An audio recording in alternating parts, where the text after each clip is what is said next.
মধ্যে বাটার আর সুগারকে খুব ভালো মতো বিট করতে হবে।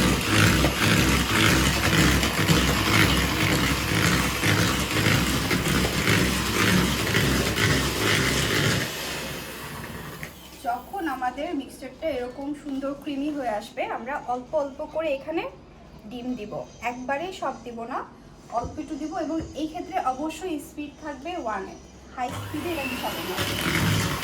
স্পিড 1-এ রেখে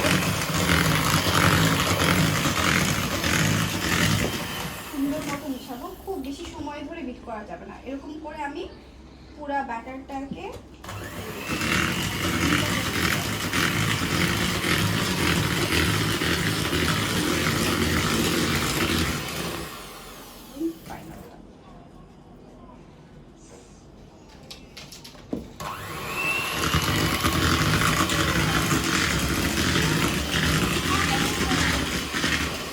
কোনোভাবেই ডিম দেওয়ার পর এটাকে ওভারবিট করা যাবে না।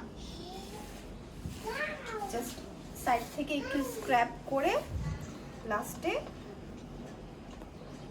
একটুখানি বিট করব। এই পর্যায়ে দেখবেন যে পুরো ব্যাটারটা একটু ছানা ছানা হয়ে গেছে।